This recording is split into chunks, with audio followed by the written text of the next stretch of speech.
Então, para quem não sabe, gente, a gente tem um canal no YouTube, tá?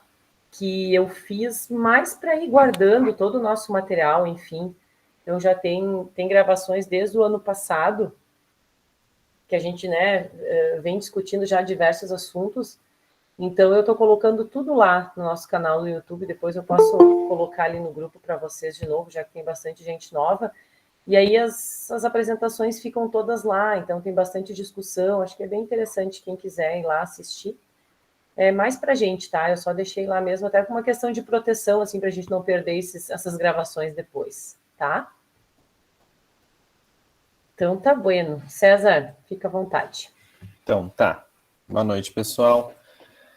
Então, eu escolhi um artigo que fala sobre exercícios aquáticos no tratamento do joelho, no tratamento da osteoartrite de joelho e quadril.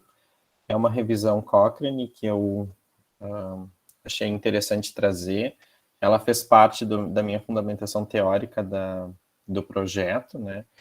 Então, acho interessante compartilhar, principalmente pela questão da metodologia da revisão. Bom, o artigo ele foi publicado em 2016 e ele traz como considerações gerais um relato sobre a caracterização da osteoartrite, né? E diz que é um update de uma revisão Cochrane prévia. O objetivo principal é avaliar os efeitos dos exercícios aquáticos em pessoas com osteoartrite de joelho, ou de quadril, ou de ambos, e comparar, então, esses efeitos em grupos sem intervenção. E como método de pesquisa, então, se fez um levantamento em base de dados, a partir de 2015, referindo-se principalmente às revisões Cochrane, na Medline a partir de 1945, e algumas outras bases de dados, incluindo a própria Pedro, também com um período de 1954. E sem restrição de idioma, qualquer tipo de artigo poderia ser incluído.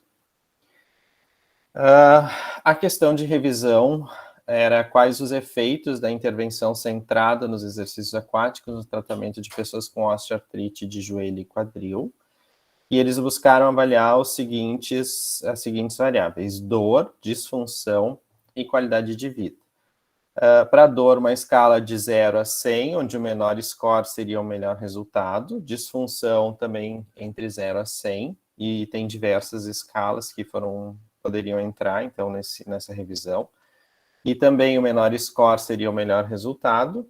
E qualidade de vida, de 0 a 100, e o maior score, então, seria o melhor resultado.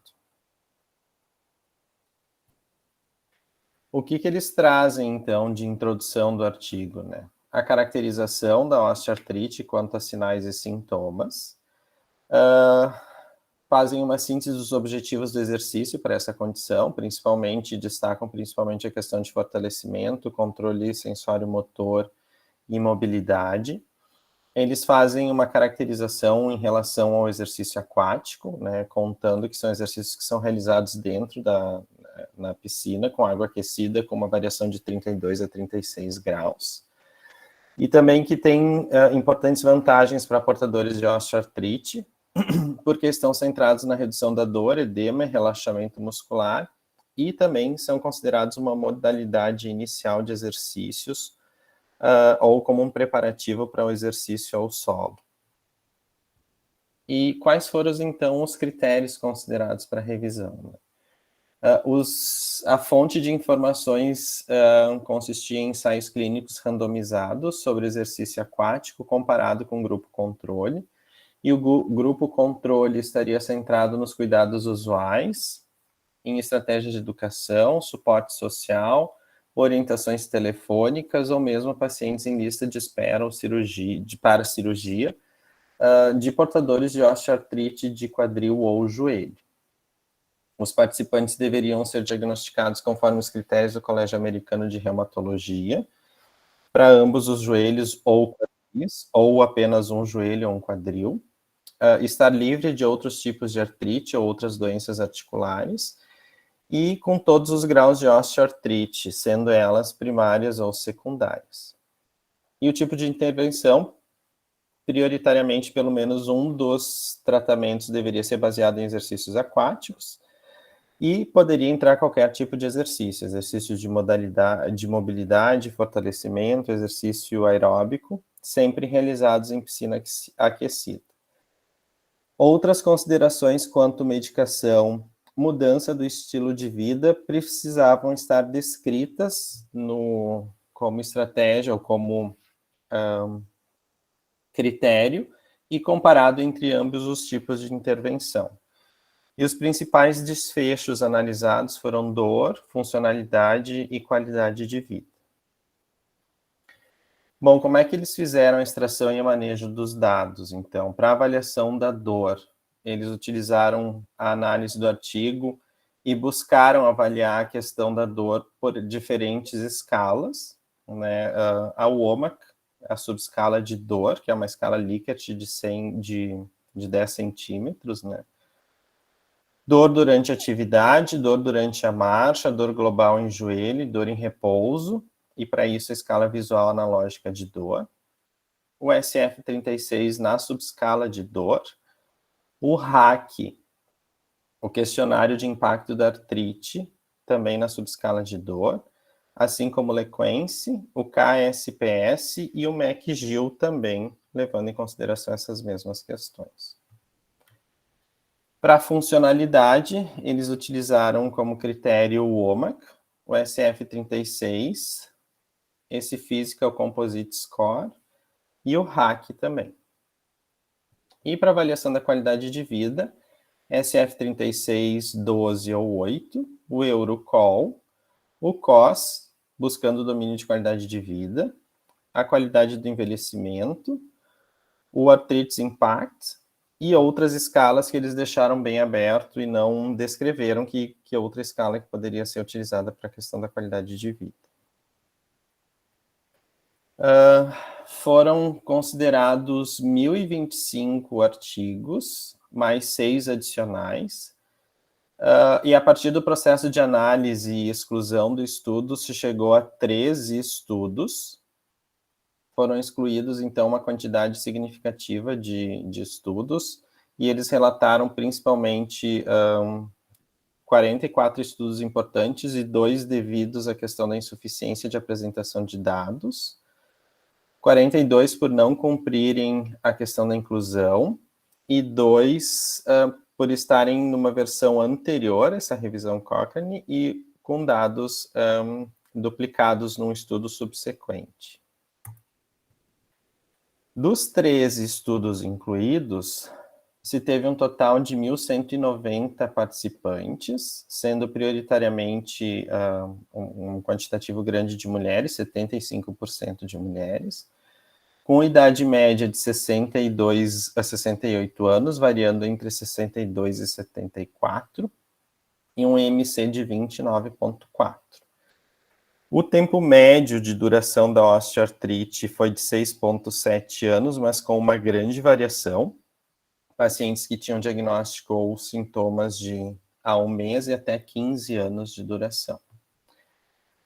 O tempo médio do programa aquático foi de 12 semanas, com uma variação entre 6 e 12 semanas, sendo uma taxa de adesão de 87%. 8 ensaios incluíram osteoartrite de quadril, ou joelho, ou ambos. 3 ensaios apenas com osteoartrite de joelho, e 2 ensaios apenas com osteoartrite de quadril. Uma questão importante, esses artigos todos passaram pela avaliação do risco de viés, e para a avaliação do risco de viés, eles utilizaram uma escala, pelo que eu compreendi, da própria Cochrane, que consiste em 6 critérios. O primeiro critério é a geração de sequência, então, se o método utilizado para gerar sequência de alocação dos participantes foi apropriado para produzir grupos comparáveis. O segundo, a questão da ocultação da alocação, né, dos grupos, se o método foi utilizado para ocultar a sequência de alocação foi apropriada para evitar a alocação conhecida antes ou durante a aplicação. Questões bem pertinentes ao cegamento, e depois a gente vai ver que a maioria desses 3 estudos, esse é o ponto mais frágil, que é o próprio cegamento. O outro ponto são os resultados seletivos, né, se tem resultados apropriados, ou se o estudo tem a ausência de algum resultado-chave. Se os dados do resultados estão completos ou incompletos, né? E outras ameaças em potenciais, co-intervenções, fonte de financiamento, enfim. Então, esses foram os critérios para avaliar os vieses dos estudos elegidos. Aí tem uma tabelinha aqui que coloca, então, os estudos e os principais quesitos em que esteve fragilidade dos vieses. Então, como eu havia falado, a grande questão é o cegamento, né, como principal risco de viés. E eles categorizaram, então, os estudos com um baixo risco de viés, ou as variáveis com baixo risco de viés, risco pouco claro de viés e um alto risco de viés. Em relação à análise e o efeito das intervenções, então, o que foi levado em consideração? A primeira variável é a dor, então tem aqui uma escalinha que considera o que estaria favorável ao protocolo, ao programa experimental, que é exercício aquático, e do lado direito, então, do gráfico, o que estaria favorável ao controle. Em relação à dor, o que se verificou? Uma redução estatisticamente significativa da dor e um baixo ou nenhum sinal de heterogeneidade. Significa, então, que essa mesma variável ela foi homogênea em todos os estudos. Em termos de ponto de redução, o grupo favorável à fisioterapia aquática teve 5 pontos abaixo, comparado com uma escala com o grupo controle. E a diferença clínica entre os dois não foi relevante, não teve um efeito relevante. Em relação à funcionalidade, então, a mesma questão, um gráfico aqui favorável à esquerda, aqui favorável à questão do exercício aquático e outro controle. Então, se verificou uma heterogeneidade insignificante. O efeito de redução também foi de 5 pontos abaixo e também uma diferença de efeito clínica não relevante.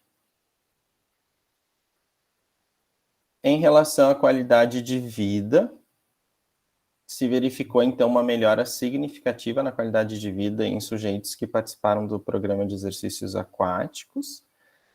O efeito correspondeu a 7 pontos superiores em comparação ao grupo controle, mas aqui a gente tem uma alta heterogeneidade. Mas também, novamente, com uma diferença clínica não relevante de efeito entre os dois grupos. César, deixa eu só perguntar uma coisa. Esses estudos que estão aí, eles utilizaram, como é que eu vou te dizer, por exemplo, da dor ali. Não é só a escala visual analógica, por exemplo. Tem várias outras escalas ali. Eles não utilizaram um desfecho só, entende o que eu quero falar? Tá, o desfecho da dor. Mas eles utilizaram diversos instrumentos aí, isso? Isso, são esses aqui, ó, prof. Dos instrumentos utilizados aqui, ó. Todas essas escalas, os estudos tinham todas essas escalas de avaliação de dor. Tá. Entendi.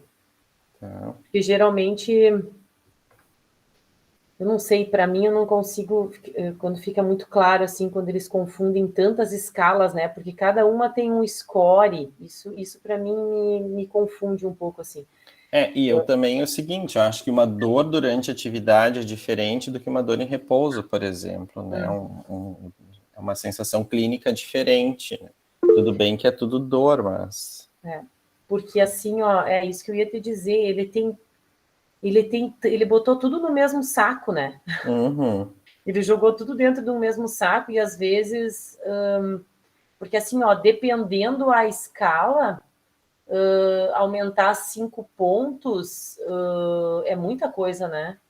dependendo de outras escalas, não é uma coisa, não tem uma sensibilidade tão importante assim, 5 pontos não faz tanta diferença, né? Uhum. Eu fico pensando assim, porque tem escalas que é de 0 a 10 aqui, então o quanto que... Eu só não entendi essa parte, sabe?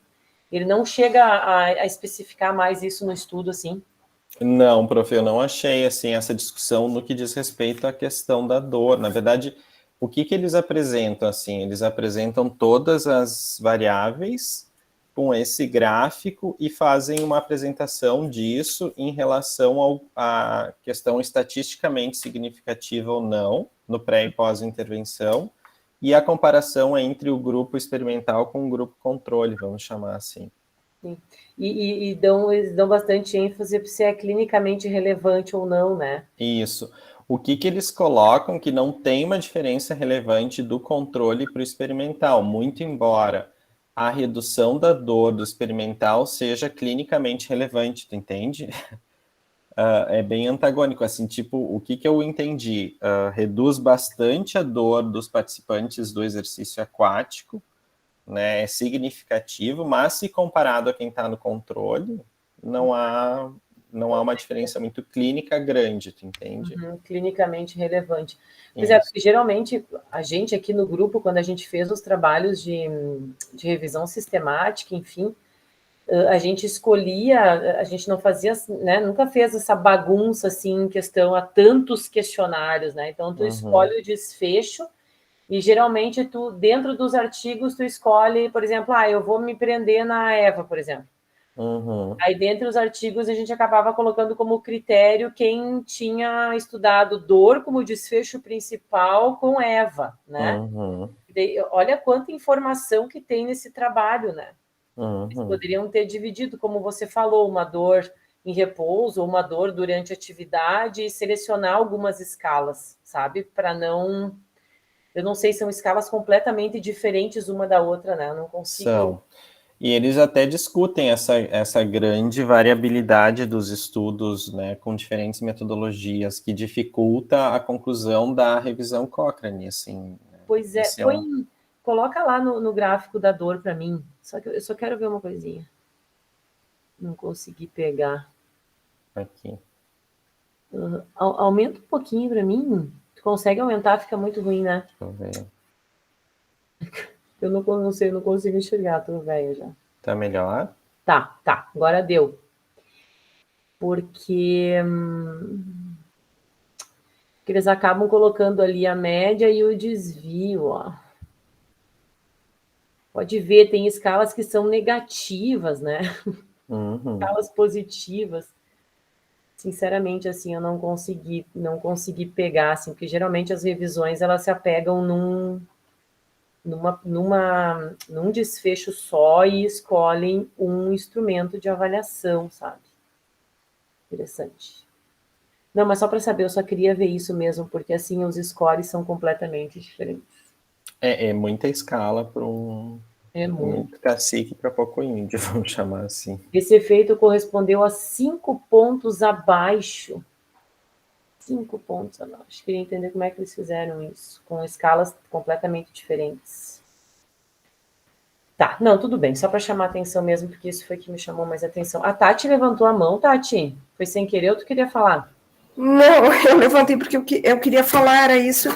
Assim, como eu estou fazendo essa disciplina de revisão sistemática, então eu queria, é o Hobby 2.0, eu acho, aquele para o risco de vés, né, que eles usam.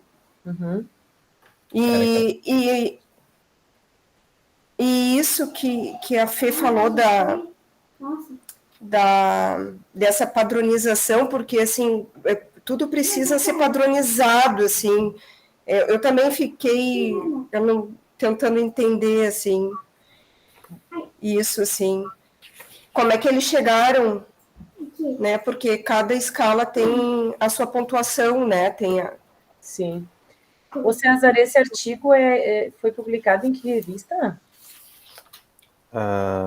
O Willey, acho que é. Tu tem uma noção do qualis dela? Nem fui atrás. Tá.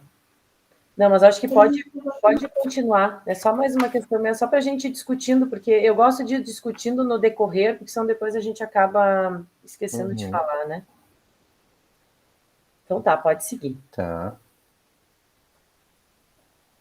Qualidade de vida, acho que eu já apresentei.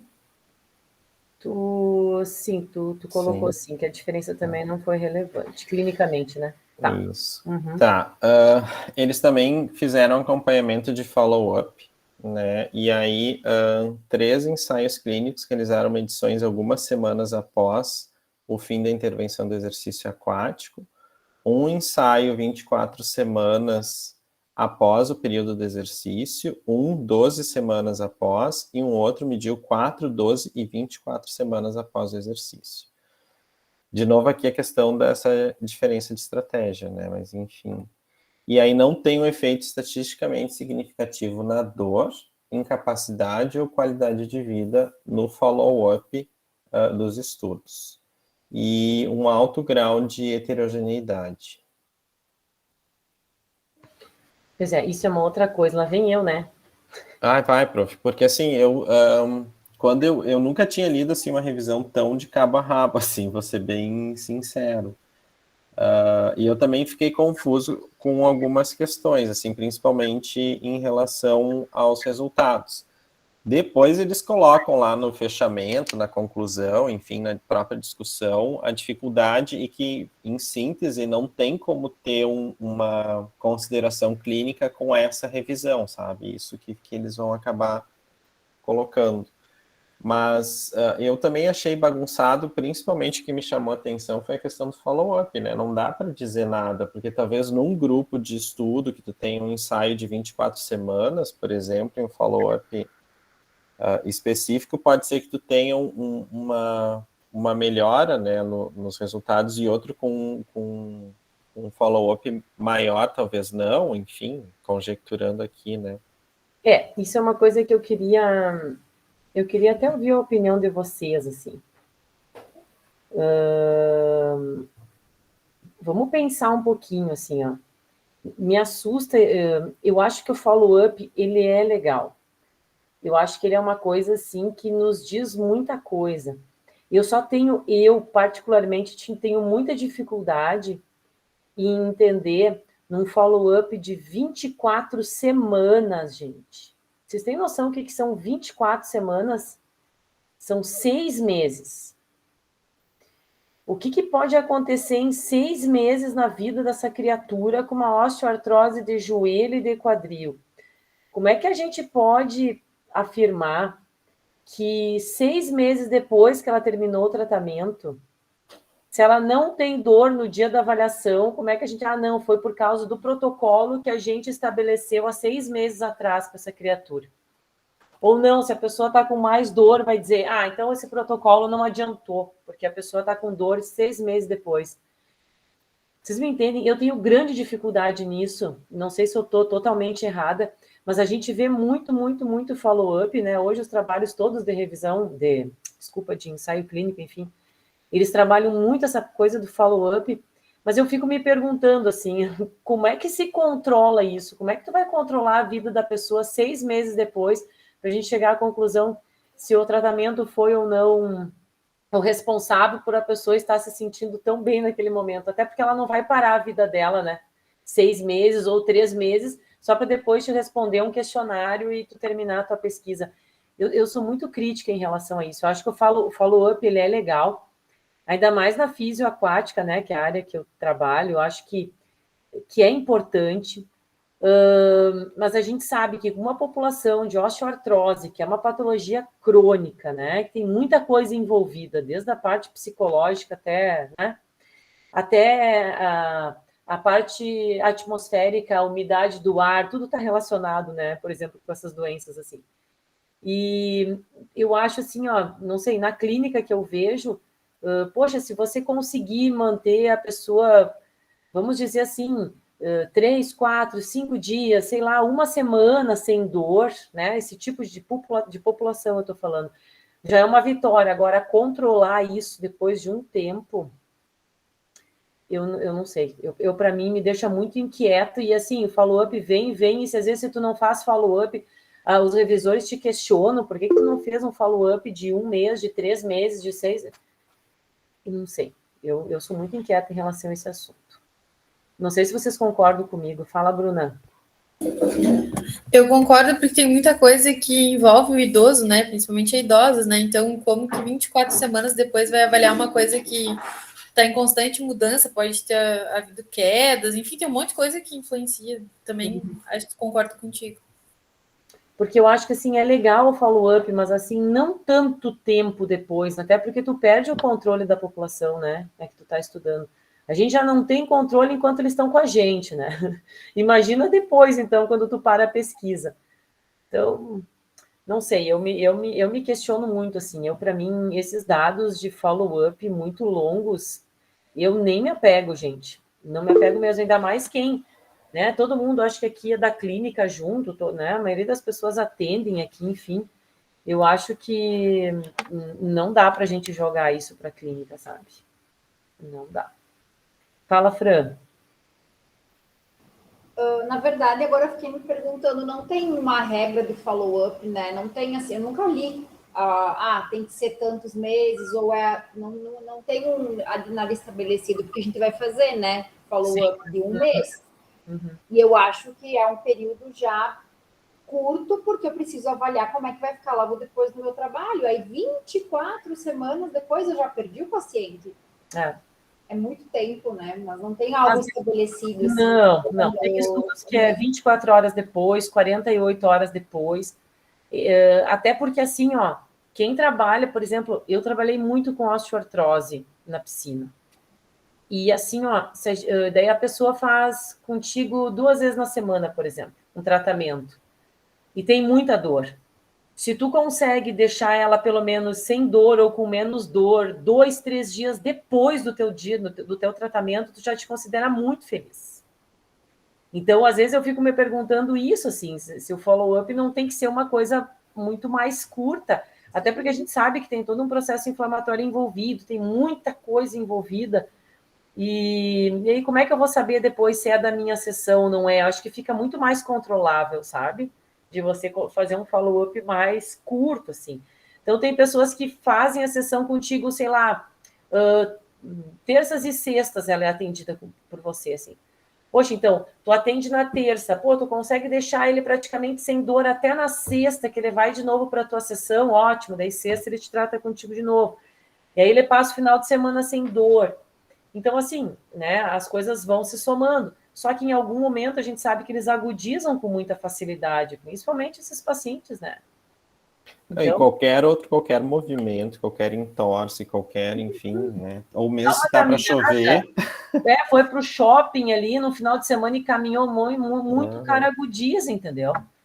Então, eu acho que as coisas têm que ser um pouco mais palpável, né? As pessoas estão jogando hoje os artigos tanto para clínica, né? Clinicamente relevante, mas, pois é, será que a gente está aferindo de uma maneira correta para ser clinicamente relevante? Eu fico me perguntando isso, assim, porque tu não vai conseguir jogar isso para o clinicamente relevante se a maneira está totalmente longe da clínica, né? Então... Sabe que a minha avó tem osteoartrose bilateral nos joelhos, e ela fazia pilates. Ela deu a desculpa da pandemia que não podia ir, que ia pegar Covid, mas ela faz tudo outras coisas. E ela teve uma piora muito grande, tipo, 2 meses depois. É isso eu tava me perguntando, assim. 2 meses ela piorou muito. Uhum. E eu não acho que tenha relação com o Pilates não foi efetivo, porque enquanto ela estava em movimento, enquanto ela estava fortalecendo, ela estava super bem. Então, fica meio complicado mesmo, assim, pela perda muscular, enfim, né? Uhum. Não, eu acho que assim, ó, não é que eu não concorde, eu acho assim, ó, por exemplo, eu já tive pacientes que fizeram fisioaquática comigo por 5 anos, ali, regular, bonitinho, por algum problema e tal, parou de fazer. Claro, 2, 3 meses depois, ou até antes, a pessoa, poxa, piorei um monte depois que eu parei de fazer a fisioaquática. Tem muita questão psicológica envolvida, tem, mas tem também, parou de fazer atividade, parou. Só que essa realidade a gente não consegue aferir com os instrumentos de avaliação que a gente tem, né? Eu não consigo transpor isso para pesquisa, entende? Porque a gente sabe na clínica, a gente vê isso muito mais, quem está fazendo e para de fazer. Né? Então, tem pessoas, às vezes, que estão acostumadas uma vida inteira, parou, então é óbvio que aquilo fez falta. Mas a pessoa nunca fez, daí tu chama ela para pesquisa, ela faz ali contigo 12 semanas de tratamento. Aí depois tu vai aferir isso um tempo depois. Eu não consigo transpor isso, né, só para o teu tratamento. Acho que tem muita coisa envolvida. Não sei se eu estou me fazendo claro, né, gente? É bem complicado a gente jogar isso assim pro... Então, eu acho que o follow-up, ele é legal, a gente tem que aferir isso, só que acho que tem que ajustar um pouquinho a janela aí. E a maioria dos artigos de fisioaquática é isso aí, às vezes. É 4 meses depois, 6 meses depois. E eu não te diria só janela, sabe, prof? Eu acho que tem outras questões no momento que se faz o retorno, né? Porque tu avaliar só a variável, tipo só dor, ou enfim, o que for, sem levar em consideração um relato do que o paciente vivenciou nesse período todo, também é pobre, né? Não quer dizer nada, porque ele parou com o tratamento, mas, enfim, né? Começou a fazer academia, ou começou a fazer outra coisa, isso vai interferir no follow-up, né? Vai ter, com certeza. E na clínica também, a gente também tem a questão de utilizar muito a fisioaquática como vamos chamar um trampolim para o exercício em solo, né? Para o melhor desfecho do paciente. Né? Se isso for feito, ok. Daí o follow-up tem o resultado. Se isso não for feito, o follow-up vai ter outro resultado, né? Que isso é uma coisa bem importante. Tem bastante aluno aqui que está fazendo a disciplina de fisioaquática comigo agora. E eu já falei isso para eles, né? A gente vive no solo. Então, se a gente não transpor isso para o solo de alguma maneira, não adianta de nada o paciente ficar fazendo fisioaquática. Não adianta. Tem que transpor isso para o solo, né? Senão não tem relevância nenhuma. Ninguém vai viver dentro da água, né? A gente não é peixe, então. Mas segue lá, César. Vamos lá. Ok. Uma relação também que eles trouxeram foi em questão aos efeitos adversos, né? Principalmente a análise dos efeitos adversos no programa de exercício aquático. Né? E os efeitos adversos foram poucos, se comparar com o quantitativo de pessoas, né? Então, o que se teve? Desconforto articular leve, dor lombar, câimbra na panturrilha ou pé, mas nada que impedisse a participação no protocolo. Em um estudo, o paciente saiu do grupo aquático devido à queixa de dor lombar. 2, teve um acidente no deck da piscina, né, que é uma queda. 2, tiveram a presença de instrutores ou assistentes para monitorar a adesão ou os efeitos adversos durante o tratamento. Um grupo de exercícios aquáticos, um participante desistiu devido a um problema cardíaco e outro participante relatou tontura durante o exercício. Em um estudo, 2 participantes relataram que exercícios aquáticos agravaram a dor nas pernas e pararam de frequentar o programa após 3 semanas. E uma meta-análise apresentou risco relativo para um grupo de exercício aquático comparado ao grupo controle. O que tem em relação à discussão? Né? Basicamente que o grupo de revisão exercício aquático apresenta efeitos adversos menores e que não são importantes para evitar a adesão ao tratamento.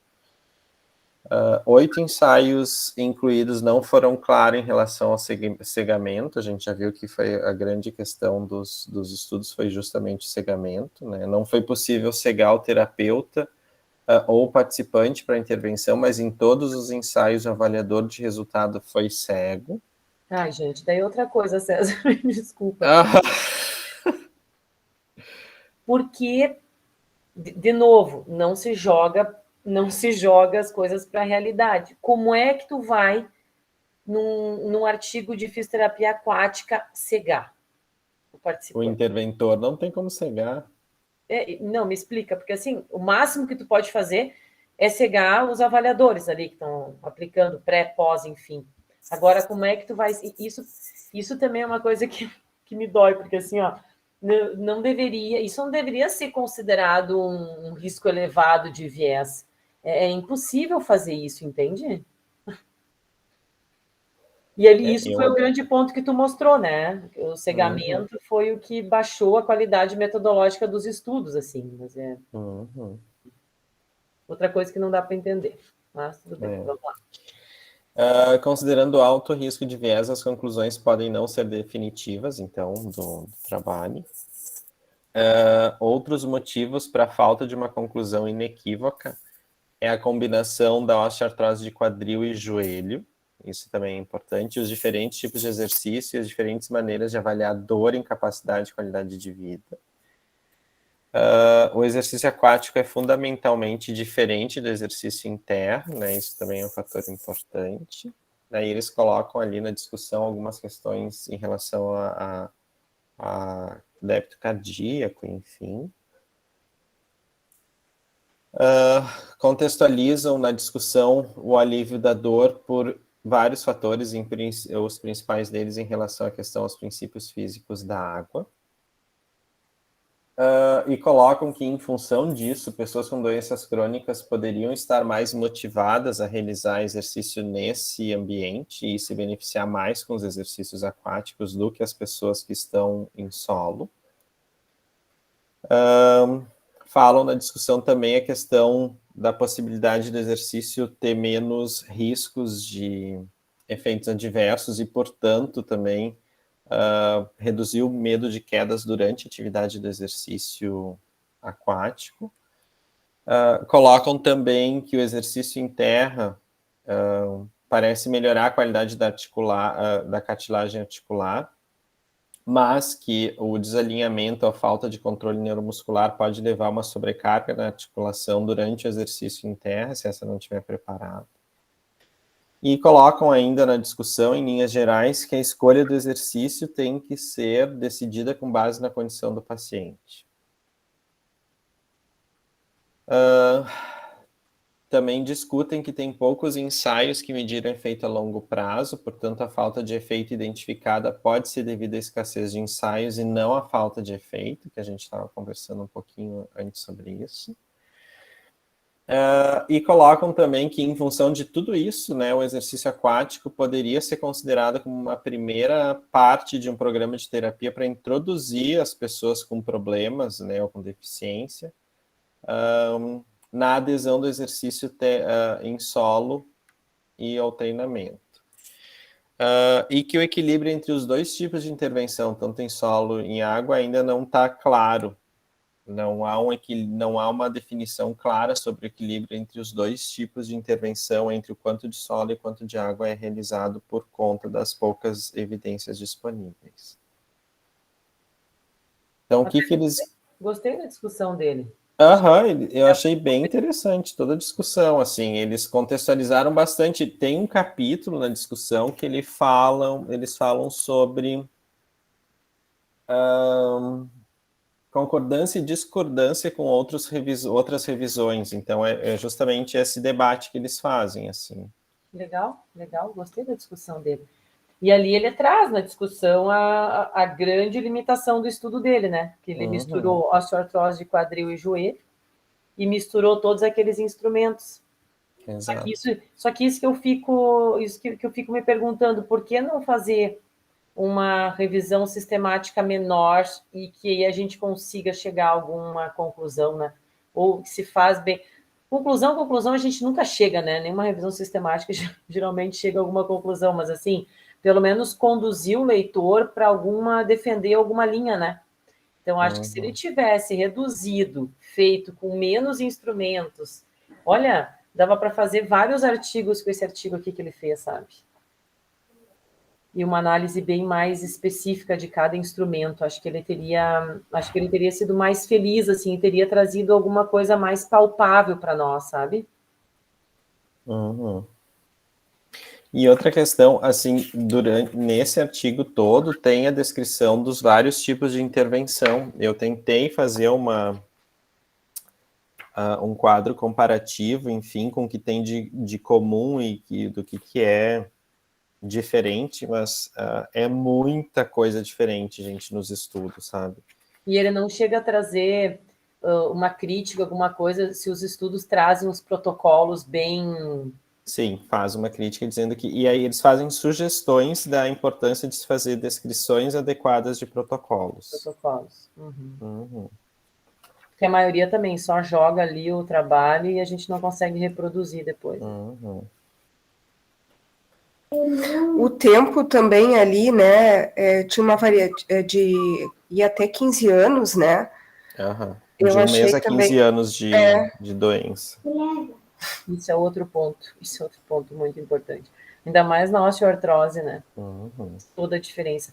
Até porque depois, com o tempo, a gente começa a ter as deformidades. É outra abordagem daí, né? É outra abordagem. Isso pode até mudar o follow-up também, né? Porque, tipo, dependendo do estágio avançado da doença, um follow-up vai ser totalmente diferente do outro e não vai estar relacionado com o protocolo, né?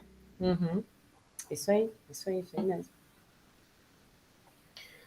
Bom, em relação às conclusões, tá? Então, com base em evidências de qualidade moderada, que são os artigos, né, que se pegou, o exercício aquático tem benefícios em pessoas com osteoartrose de joelho ou quadril, ou ambos, com as seguintes variáveis. Então, há uma pequena, mas clinicamente relevante diminuição da dor e incapacidade. Pequeno, mas clinicamente aumento relevante na qualidade de vida.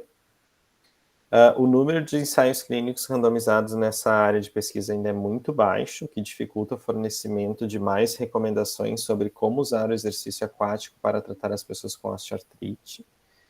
Há um pequeno efeito a curto prazo para as pessoas com osteoartrite de joelho ou quadril no final do treinamento aquático. Sem diferença estatisticamente significativa ao analisar esse efeito para pessoas com osteoartrite de quadril ou de joelho. E isso pode ser feito devido ao baixo número de estudos, né, entre cada um dos tipos de artrite de forma isolada. E o efeito a longo prazo não é claro devido à escassez de estudos. E aí eles fazem algumas implicações para novas pesquisas, que eu achei bem interessante esse tópico, né? Então, mais pesquisas são necessárias para otimizar o uso do exercício aquático para tratar sintomas de pessoas com osteoartrite de joelho e quadril. E eles sugerem, então, que os participantes devem ser caracterizados, não sugerem, indicam que os participantes deveriam ser caracterizados com pelo menos as seguintes variáveis: idade, sexo, índice de massa corporal, duração da doença e classificação leve, moderada ou grave, né? Esse ranqueamento também é importante, isso não consta nos outros trabalhos que foram analisados nesse estudo, a fim de estabelecer evidências para quais participantes poderiam se beneficiar e qual programa de exercício poderia ser útil. Eles colocam que os estudos devem ser adequadamente projetados, comparando o exercício aquático com controle de tratamento farmacológico ou exercício em terra. E os principais desfechos deveriam ser pelo menos dor, incapacidade e qualidade de vida, ou funcionalidade em vez de incapacidade. E o efeito deve ser medido imediatamente após a intervenção, e aqui tá, né, o que a gente estava conversando sobre follow-up, e eles esclarecem bastante que após um tempo de acompanhamento, e não dizem qual. Essas medidas de resultados devem ser comparadas pela medição de mudança estrutural da pessoa, né, e monitorar os mecanismos por trás do efeito do exercício aquático. E, além disso, as intervenções precisam ser suficientemente descritas.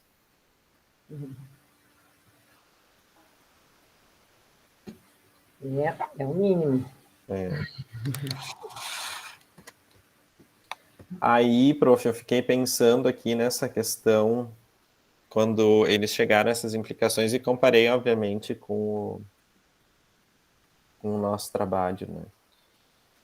E o que me chamou a atenção, a gente está definindo, classificando a doença, né, como leve, moderada ou grave. Idade e sexo a gente está avaliando, mas a gente não está avaliando o IMC. Eles falam que ia avaliar o IMC, sim. E a questão da mudança estrutural, eu entendo a mudança estrutural como ganho ou redução de massa corporal, sabe?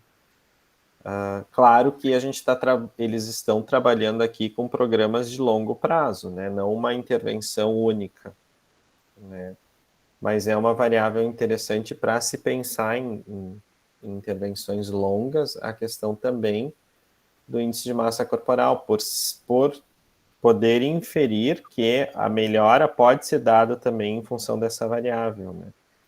E além disso, pela questão de trofismo, todas essas questões também, acho que é um fator importante. A gente defende o trabalho por isso, né, César? É isso. Colocar uma publicação só, para nós uma não ia... única sessão, né?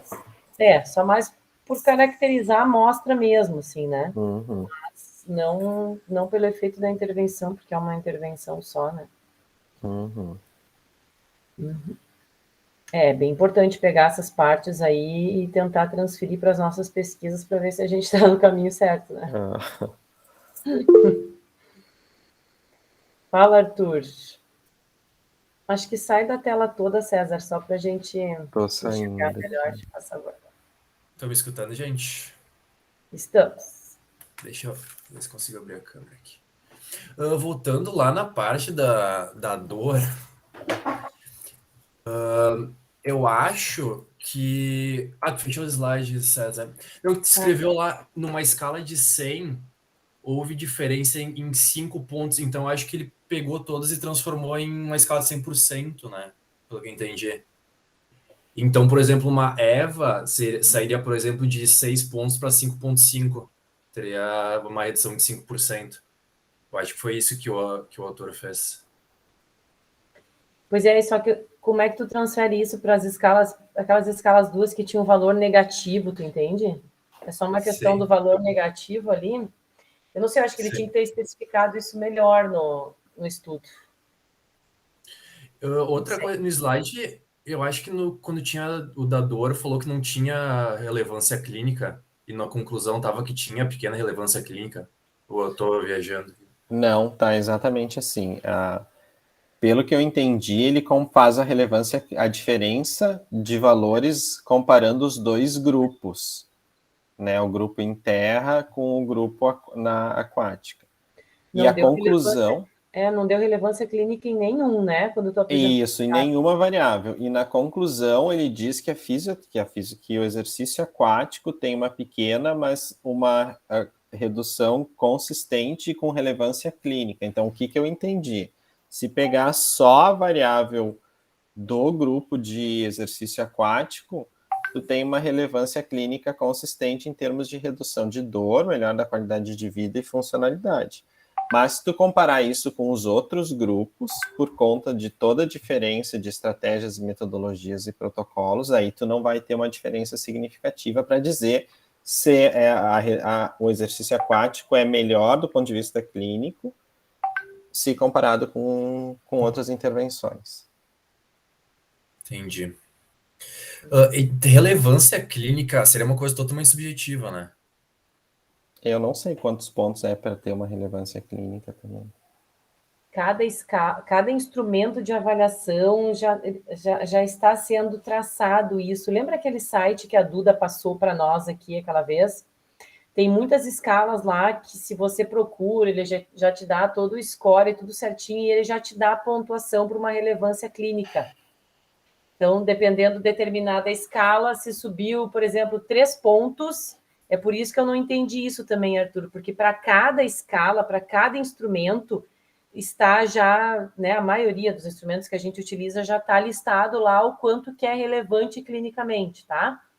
Vou te dar um exemplo, na SF36, um exemplo, tá? Não é isso, mas, se subir 7 pontos é clinicamente relevante. Já para a EVA não é isso, né? A EVA ali, vamos dizer, se sobe 2 pontos é clinicamente relevante. Então, eu não entendo como é que ele jogou tudo dentro de uma mesma e colocou que 5 pontos seria não é clinicamente relevante, como ele trouxe ali. Eu não consigo entender isso, gente, sinceramente, assim. Eu não consigo entender, porque cada escala existe uma pontuação definida para ser clinicamente relevante ou não. E hoje está muito na moda isso, né? Não adianta o teu artigo, tu colocar lá, o meu desfecho principal eu medi qualidade de vida pela SF36. Deu diferença significativamente estatística ali, pela estatística que tu fez, blá, blá, blá. Agora, na discussão, tu tem que trazer se essa diferença estatística é clinicamente relevante ou não. Então, assim, hoje as pesquisas com ensaio clínico estão sendo totalmente voltadas para isso. Não adianta só dar diferença estatística a mais, tem que ser clinicamente relevante. Então, nessas todas as escalas que a gente utiliza aí, geralmente já está bem traçado, assim, qual que é a pontuação para cada uma delas. Então, por isso que eu também não entendi ali, aqueles 5 pontos ali, o que ele quis dizer com isso, sabe? Ficamos na dúvida. Ficamos na dúvida. Porque é legal isso, se tu usa sempre o mesmo instrumento, fica mais fácil tu chegar à conclusão, porque daí o teu trabalho vai estar bem delimitado. Eu acho que é isso que tem que, assim, ó, o trabalho pode ser pequeno, o trabalho, mas assim, ele tem que estar bem delimitado, daí tu vai trazer, pô, eu quero ver como é que funciona na osteoartrose de quadril a dor de pacientes através da EVA, por exemplo, tratando com exercício aquático e com fisioterapia em solo. Tu fecha mais o trabalho, entende? Tu vai ter menos estudos, mas tu vai passar informação para a população o que tem com aquele desfecho, com aquele instrumento para aquela população. E aí tu chega à conclusão ou não, né? Dependendo do número de estudos. Mas é por isso que é tão difícil, às vezes, de fazer revisão sistemática, né? Por isso que a gente, às vezes, fica com 4, 5 artigos. Mas é por quê? Porque a metodologia está bem fechadinha. Eu prefiro que seja assim do que tu coloque todo mundo no mesmo saco com um monte de instrumento de avaliação e tu não chega realmente a conclusão nenhuma, né? Realmente a conclusão nenhuma. Não sei, né, gente? Essa é a minha opinião, assim, vocês podem discordar.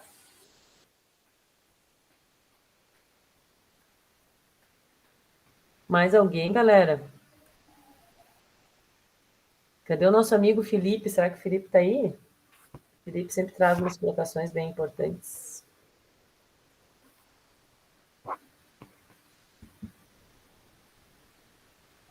Mas, opa. Só um pouquinho para eu estar meio ruim aqui. Não sei se tu participou, Felipe, aí nós estamos discutindo, não sei se tu concorda, o que tu acha? Sim, peguei mais a parte ali que vocês estavam discutindo. Realmente, eu acho que teria que fazer, não sei se foi feito sei lá, normalizar todos os testes. É uma trabalheira, né? É uma trabalheira. Mas, enfim, até não sei, o Arthur falou ali a questão do percentual, mas é bem isso, e ele tem uma tentativa de padronizar essas escalas de dor. Até porque tem umas que são dentro de avaliações de qualidade de vida, né? Até pelos testes ortopédicos tem, né? Tem uns que são separados, tu tem por exemplo, pega lá não sei se para quadril tem, César, não sei que para ombro tem lá o ASIS, tem o SPAD, que tu tem dois itens, né? Um que é só para dor e outro que é para dor relacionado às AVDs. Você teve dor ao levantar, para vestir uma camisa, para pentear o cabelo, aí é uma dor funcional, né? Mas, enfim, eu acho que é bem complicado isso, né? A gente fica dúvida em concluir alguma coisa, né? Que nem o que a gente estava falando da questão das atividades de vida diária, né? A gente tem esse problema, assim, quando são questionários e daí tu tem os testes aplicados, que é o que a gente tem buscado, né? Verificar essas AVDs dentro dos testes. Por exemplo, tu pega itens lá de vários questionários que remetem a AVDs. Só que é aquilo, é muito, né, da pessoa te dizer, consigo, não consigo, sim, não. Mas sempre os nossos problemas aí que a gente se depara. Muito bem. Mais alguém, gente, quer comentar alguma coisa, perguntar alguma coisa? Os estudos às vezes não passam, eu não sei, eu sou muito suspeita, né? Ainda mais quando o assunto é fisioterapia aquática, assim, então acho que o César também tem essa prática aí bem atual, né, César? E às vezes a gente não consegue transpor para pesquisa o que a gente vê ali na clínica, assim, então, né, eu tive muito paciente com quadril, joelho, bilateral, unilateral, e a gente vê a importância da fisioaquática para essa patologia, assim, o quanto eles melhoram, mas aí a gente transpor isso às vezes para pesquisa fica bem complicado. Não é à toa, às vezes, que a gente não tem tanto trabalho, tanto ensaio clínico, porque é complicado, né? É difícil a gente transpor isso. Os instrumentos serem sensíveis o suficiente para detectar o que realmente a pessoa está... E o protocolo também, prof, eu acho muito difícil a gente conseguir pegar e enquadrar por uma prática clínica, mesmo que seja uma única articulação. Vamos lá, vamos pegar só o joelho, por exemplo. Tu jogar todos os pacientes que tu recebe dentro da piscina para um único tipo de protocolo, eu acho clinicamente difícil, assim, né? Se o paciente vier com um pico de dor, se o paciente vier numa remissão, enfim, o mesmo protocolo de exercício ali tu não vai conseguir fazer. E fazer carga evolutiva, assim, vamos supor, o protocolo a longo prazo com progressão de carga. Vai chegar um dia que o cara pode acabar acontecendo de ele não tolerar a progressão de carga. Tu faz uma semana, na outra o cara tá ruim, e aí fica difícil fazer esse... Aí tu vai excluir o paciente da pesquisa, por exemplo, daí tu... Mas é por isso que a gente fez agora os 3 trabalhos de fisioaquática que tá em andamento. A gente fez isso, a gente listou, a gente fez o protocolo bem certinho, e a gente acabou, para cada exercício, fazendo... o exercício A, por exemplo, a gente faz o exercício A leve, intermediário e intenso, por exemplo, para cada um dos exercícios, justamente por isso, né, César? Porque se tu tá naquele protocolo, você chega em algum dia e aquele paciente agudizou, tá com dor, você tem que voltar um pouco, mas tu continua naquele exercício. Então dá uma trabalheira, né? Bom, vocês sabem aí quem fez os artigos protocolo lá, mas a gente tem que oferecer essas opções de mais leve, médio e mais intenso, justamente por isso, assim, pela especificidade, né? Hoje em dia está se buscando muito isso, assim, a especificidade. Cada paciente vai ter seu tratamento, não pode fazer o mesmo tratamento para todo mundo, né? Então, é isso aí. É isso, gente. Mais alguma dúvida? Alguém quer falar mais alguma coisa? Essa galera que fica com a câmera desligada, eu tô nervosa já. Daqui a pouco eu vou começar a dizer, só participa quem ficar com a câmera aberta. Oi, Ramon, que bom que tu apareceu. Olha aí a galera aparecendo. Muito bom, gente. Às vezes eu apareço. É raro, mas eu apareço. Aparecer um pouquinho. É difícil, quando vem marido, é cachorro, confusão. O povo estava se mexendo aqui, por isso que eu fechei. Não tem problema, não tem problema. Mas é bom, às vezes, a gente abrir a câmera, às vezes, fecha um pouquinho, porque é ruim para quem está falando, né, gente? Acho que todo mundo já passou por essa experiência, assim, e quando a gente fica falando e as câmeras estão fechadas, é ruim. Eu acho muito ruim. Assim. Então, é bom abrir um pouquinho, eu sei, tá todo mundo assim, né? Tá em casa, assim, todo mundo sabe da realidade, né? Então, mas é sempre bom a gente abrir até para ver as carinhas, né? Muita gente está aqui e a gente às vezes não se conhece, né? Entre vocês, duvido que todo mundo se conheça, tá? Então é sempre bom a gente abrir de vez em quando. Dúvidas, galera? Tudo certo, então? Ficou claro para todo mundo mesmo? Então tá bueno. Então tá, nos encontramos de novo na outra semana, não semana que vem, na outra, tá? Daqui 15 dias, mais ou menos. Vai ser na segunda? Não. Não? Eu sempre tenho que intercalar, Tati. Segunda e quinta? Sempre tá. Segunda, quinta e quarta. Às vezes na quarta-feira, dependendo da pessoa que apresenta. Porque eu acho que é na próxima já, prof, na quarta. É na quarta já, né? Que é tu e a Bruna, né, Felipe? Ficou, 16, né? 16. Isso mesmo, foi trocado ali. Porque não dá, olha, a gente está com 40 pessoas no grupo, só para tu ter uma noção, né? E a gente sempre fica numa média de 17, 20, às vezes menos. Então, eu tenho que fazer em dias alternados, senão eu não pego todo mundo, tá? Então tá bom, galera. Fê, posso perguntar uma coisa? É só, eu queria, porque para o meu trabalho, né, junto com a Kátia, eu preciso daquela marcenaria do Tempa, da avaliação. Né? Se eu não conseguir, eu vou comprar, vou mandar fazer, ou algo assim, eu não sei se teria disponível, alguém teria, que a Kátia me conseguiu emprestado, né? O da Katni foi um que eu tinha feito, mas eu posso fazer outro? Posso fazer outro.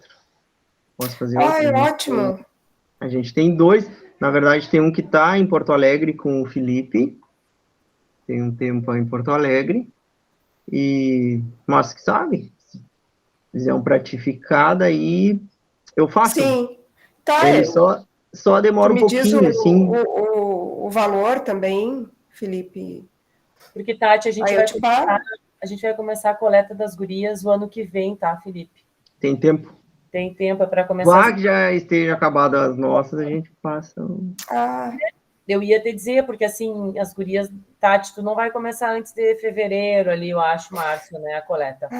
Eu até estava comentando, assim, com o pessoal e eles deram risada, assim. Acho que eu não vou conseguir ainda. Mas é que é muita coisa, né, Fê? Sim. A Katni, ela quer começar nas férias, ela me disse. Ela falou que final de janeiro ou fevereiro. Tá. Eu acho que até lá, Felipe, né? Quem sabe a gente já... Mas dá tempo também de fazer outro, porque, na verdade, o que demora mais é a questão das tábuas, mas aí na marcenaria eles... Aí é só um tempinho, assim, para... Tati, escreve direto para o Felipe, daí não vê o que fica melhor, tá? Tá. Eu não tenho o e-mail do Felipe, eu não... Não, pega no grupo ali o WhatsApp dele. Pega o meu WhatsApp ali. Sim, claro. Tá. Pega ali, daí tu conversa direto com ele e combina. Mas... Tá bem. Tá? Obrigada, Felipe. Então tá.